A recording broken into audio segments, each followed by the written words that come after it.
Il était une fois un jeune homme qui vivait dans un petit village au pied d'une montagne. Ce jeune homme était connu dans tout le village pour sa paresse. Il passait ses journées à se prélasser à l'ombre d'un arbre, à faire la sieste et à rêvasser pendant que les autres villageois travaillaient dur dans les champs et les ateliers. Un jour, un sage moine vint au village et appela le jeune homme à lui.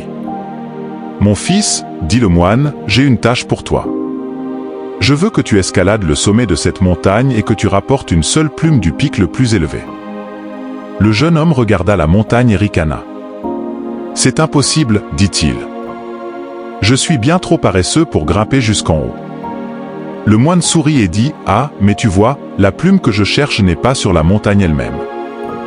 Elle est de l'autre côté de la montagne, dans une grotte accessible uniquement en escaladant le sommet et en descendant de l'autre côté. » Le jeune homme fut intrigué. Il n'avait jamais entendu parler de cette plume, et l'idée d'une telle tâche unique éveilla sa curiosité. Ainsi, il décida de relever le défi du moine.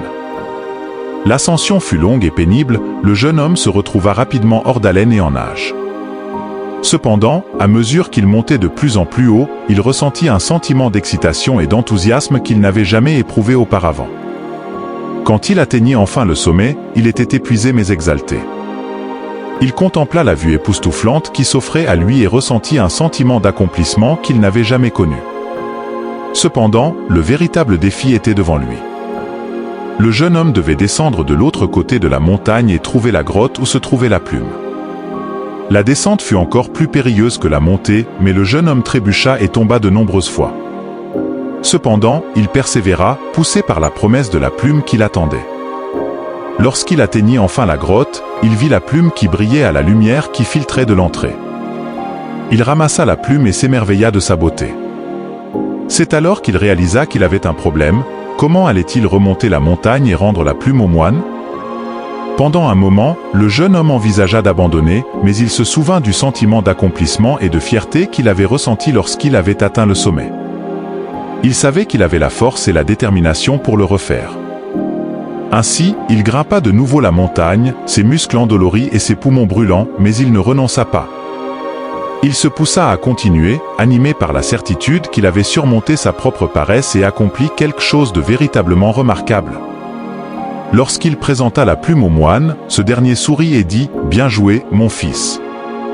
Aujourd'hui, tu as appris une leçon importante, la paresse n'est pas quelque chose à accepter ou tolérer.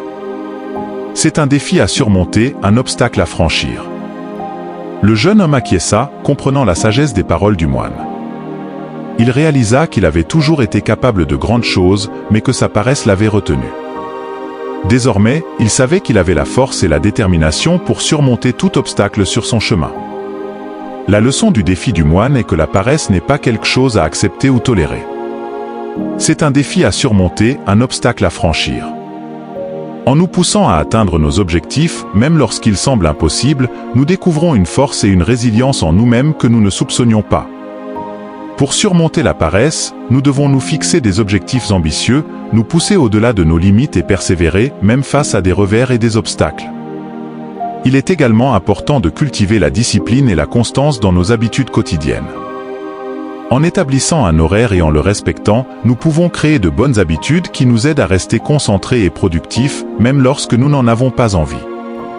Un autre aspect essentiel pour surmonter la paresse est de cultiver un état d'esprit de croissance. Cela signifie voir les défis et les échecs comme des opportunités de croissance et d'apprentissage, plutôt que des raisons d'abandonner. En adoptant un état d'esprit de croissance, nous pouvons changer notre façon de penser à propos de l'échec et l'utiliser comme un catalyseur pour l'amélioration et le progrès. En fin de compte, surmonter la paresse exige une volonté de sortir de notre zone de confort et d'embrasser les défis et les opportunités qui se présentent.